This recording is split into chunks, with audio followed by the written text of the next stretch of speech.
Welcome all dear students और learners. आज के इस लेक्चर में हम पढ़ेंगे यूजेस ऑफ डायमेंशनल एनालिसिस। या यूँ कह सकते हो कि हमें नीड क्यों है डायमेंशनल एनालिसिस पढ़ने की। लास्ट टाइम हमने पढ़ चुका था principle of homogeneity of dimension.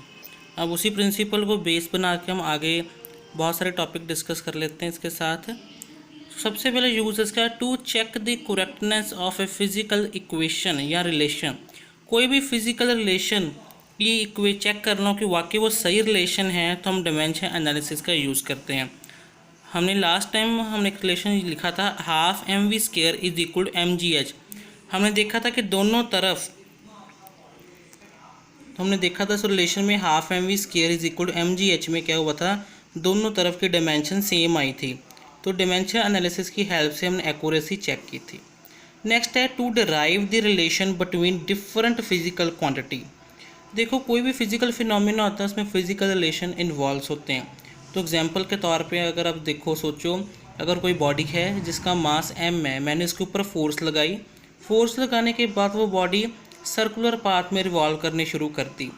It mean circular path में वो रिवॉल्व कर, इसका मतलब उसके ऊपर सेंट्रीपिटल फोर्स लग रही है। तो फोर्स के लगने से जब वो बॉडी डिस्प्लेस हुई तो कुछ वेलोसिटी से मूव कर रही है और सर्कुलर पाथ फॉलो करी तो उसका कुछ रेडियस r भी होगा। तो मुझे तो ऐसे ही पता लग गया कि F का फार्मूला क्या है, फोर्स का m v square by are.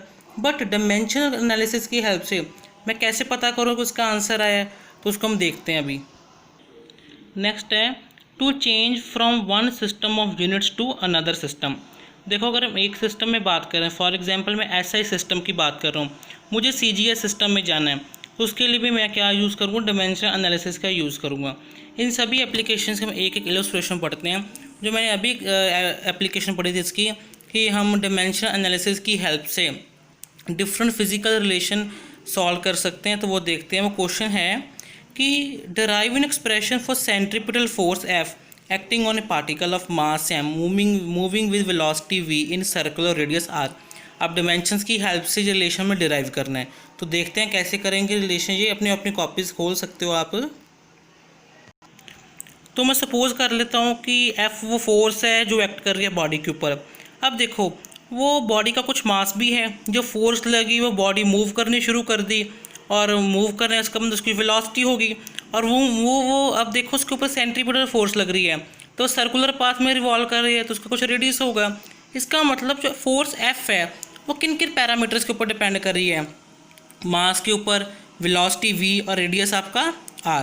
तो मैं लिख लिया कि डायमेंशन एनालिसिस पढ़ रहे हैं तो पावर से ले लेते हैं ABC उनकी, जिनकी डायमेंशंस लिखनी है। तो f is directly proportional to m की पावर a, v की पावर b, r की पावर c। नाउ हमें पता है कि जब भी इस प्रोपोर्शनलिटी के साइन को हटाना होता है तो हम क्या लगाते हैं, इक्वल टू लगाएंगे और एक सम कांस्टेंट लगा देंगे, k कांस्टेंट लगा दिया मैंने। अब देखो होमोजेनिटी क्या कहती है डायमेंशन की, जो लेफ्ट हैंड साइड में डायमेंशंस लिखोगे वही डायमेंशंस किसकी होनी चाहिए, राइट हैंड साइड में होनी चाहिए। तो पहले हम लेफ्ट हैंड साइड में किसकी डायमेंशन है, फोर्स की, तो हम फिर फोर्स की डायमेंशन लिखें। तो लेफ्ट हैंड साइड में फोर्स था, फोर्स का फॉर्मूला क्या है, मास इनटू एक्सलरेशन। तो मास का तो कैपिटल एम आ गया। अब एक्सलरेशन के क्या होते हैं, L T minus two M की पावर 0। अब कंबाइन कर दिया m1 L1 t माइनस 2। अब राइट हैंड साइड में देखो, राइट हैंड साइड में क्या था, एम वी और आर, मास था, वेलोसिटी थी, रेडियस था। तो मास से क्या आ गया, capital M, velocity L T minus 1, r radius अकेला एल। जिसके नहीं होते उसकी पावर 0 कर सकते हैं हम इसमें। अब हम क्या करेंगे, अब हमने क्या करना है, इसे इक्वेट करना है। तो लेफ्ट हैंड साइड में फोर्स लिख दी और राइट हैंड साइड में क्या था, ये मास था, ये वेलोसिटी थी, आर था और उनकी पावर्स थी।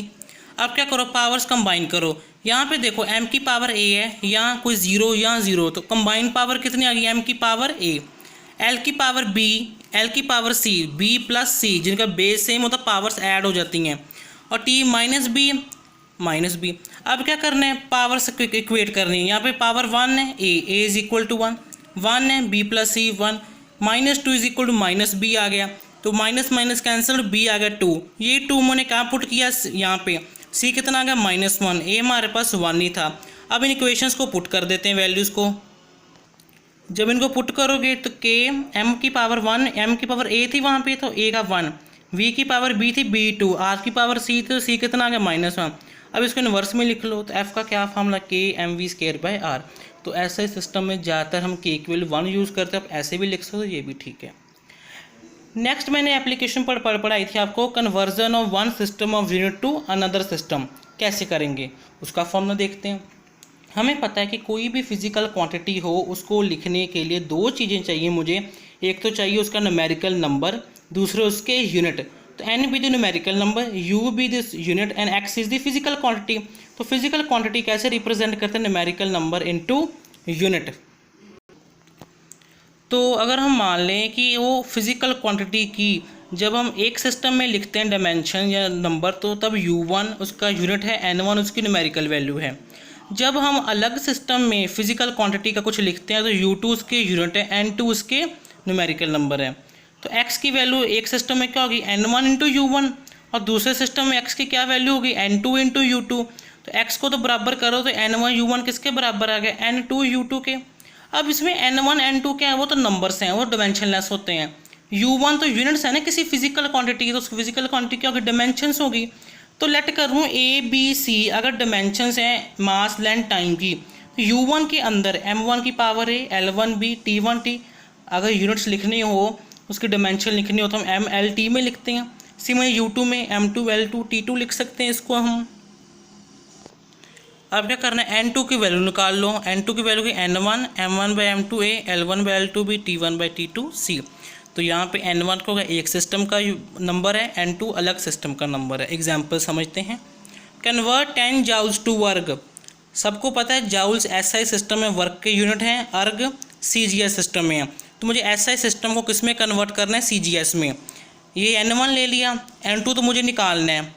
सबसे पहले जाउल्स किसके यूनिट थे, वर्क के, तो वर्क के डायमेंशन लिख लो, ml2 t-2। कैसे निकालना है वो देखो, वर्क का formula force into displacement.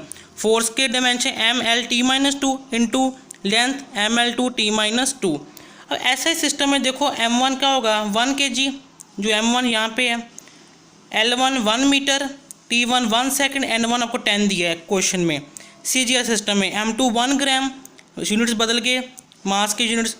l2 क्या हो गया, 1 सेंटीमीटर, टाइम तो 1 सेकंड रहता है। n2 मुझे निकालना है। अब मुझे क्या करना है, सिर्फ वैल्यूज पुट करनी है। अब यहाँ पे देखो a b c कैसे आएंगे, डायमेंशन से। m की पावर कितनी है, 1, तो a का आंसर है 1, b कितना होगा 2, c कितना होगा -2। हम वैल्यूज पुट करते हैं। तो वैल्यूज पुट करेंगे तो यहाँ पे देखो m1 की 1 kg, l1 की 1 मीटर 1 सेकेंड, नीचे CGS में 1 ग्राम 1 सेंटीमीटर 1 सेकेंड। ABC आपको पता चल चुके हैं। तो अब मैंने क्या करूँ, केजी को किस में कन्वर्ट करूँ, ग्राम्स में, मीटर को सेंटीमीटर में, सेकंड तो काटा ही जाएगा यहाँ से। तो 100 सेंटीमीटर, सेंटीमीटर कट होगा 100 की पावर 2, 10 की पावर 4, ग्राम 10 की पावर 3, टोटल कितना कि 10 की पावर 8। तो 10 जाउल्स में कितने अर्ग होते हैं, 10 की पावर 8। बिल्कुल सिंपल था ये। तो ये सब इसके यूजेस हैं। अब इसके यूज़ थे तो इसकी कुछ लिमिटेशंस होंगी, अब वो डिस्कस करने लगे हैं। अब हम पढ़ना चाहें लिमिटेशन इसकी।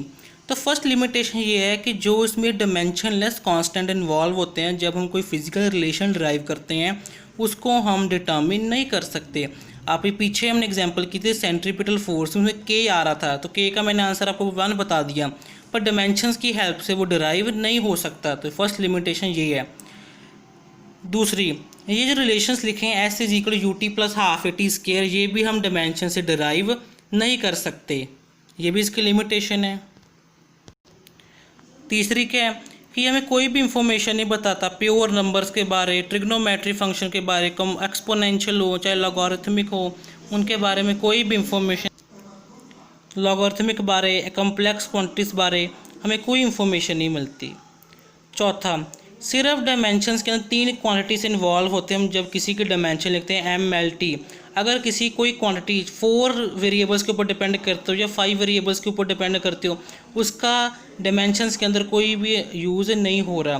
फॉर एग्जांपल इलेक्ट्रिक करंट होता है, वो एम्पियर्स में होता है, वो तो mlt पे डिपेंड नहीं करता। तो यहाँ पे उसकी लिमिटेशन है कि सिर्फ 3 क्वांटिटीज़ तक ही हमें कन्फाइंड किया है इसने, कि कोई भी क्वांटिटी 3 तक ही सॉल्व हो रहती है, पर ऐसा नहीं होता, 4 5 तक भी हो सकता है। ये इसकी लिमिटेशन है। फिफ्थ लिमिटेशन ये है कि अगर कोई इक्वेशन डायमेंशनली करेक्ट हो, इसका ये मतलब नहीं है कि वो फिजिकली भी करेक्ट इक्वेशंस हैं। एग्जांपल के तौर पे अगर देखो, तो अगर इक्वेशन देखो S = UT + ½ AT², अब इसकी डिमेंशन देखो, एस क्या डिस्टेंस, डिस्टेंस के तो एल ही होते हैं, इधर एल आ गया। यू टी, यू था वेलोसिटी, टी टाइम है, यहाँ पे एल टी -1 इंटू टी, अकेला एल आ गया। हाफ तो वैसे ही क्या है, कांस्टेंट है, डिमेंशन लेस है। ए टी स्क्वायर के डिमेंशंस निकालो, एक है acceleration L T -2, T square से टी -2 कैंसिल, अकेला एल बचा है। तो अगर हाफ हो चाहे हाफ ना हो, डिमेंशन तो दोनों की सेम आई है, बट डिमेंशन सेम होने के बावजूद भी ये इक्वेशन गलत है। सही इक्वेशन तो यही है, ये तो बिल्कुल गलत है, ऐसा रिलेशन नहीं होता, यहाँ पे हाफ नहीं था। इसका यह मतलब, यहाँ से हम ये कंक्लूजन निकालते हैं कि अकेला किसी फिजिकल क्वांटिटी की डिमेंशन निकाल के हमें ये पता नहीं चल सकता कि वाकई वो सही है या गलत है। उसके लिए अलग से रूल्स होते हैं, वो बाद में देखेंगे। तो इससे आपको ये पता चल गया कि डिमेंशन एनालिसिस के अंदर आप 3 क्वांटिटीज़ तक ही कन्फाइन रहते हो। दूसरा ये कि अगर किसी के डायमेंशंस बिल्कुल सही है, इसका ये मतलब नहीं कि वो रिलेशन बिल्कुल सही है, एक्यूरेट है, वो गलत भी हो सकता है। जैसे एग्जांपल दी मैंने U T plus half A T square वाली, हाफ हो चाहे हाफ नहीं था, डायमेंशन तो सेम आ रही थी दोनों की। फिर हमें ये पढ़ा कि हमें ये कोई इन्फॉर्मेशन नहीं बताता ट्रिग्नोमेट्री फंक्शंस के बारे, लॉगरिथमिक फंक्शंस के बारे, तो ये सब इसकी लिमिटेशन है। इसके साथ डायमेंशन एनालिसिस का चैप्टर ख़त्म होता है, क्लोजअप होता है। कल हम नए चैप्टर के साथ शुभारंभ करेंगे। आई होप आप इस चैप्टर को अच्छे समझ रहे होंगे, अपने कॉन्सेप्ट्स को क्लियर करें। आपको अगर कोई डाउट है तो अपने मेरे कमेंट सेक्शन में डालें, वो हर एक डाउट आपका 24 घंटे के अंदर सॉल्व होगा। और कल हम नए चैप्टर के साथ मिलेंगे। आज के लिए इतना ही, थैंक यू वेरी मच।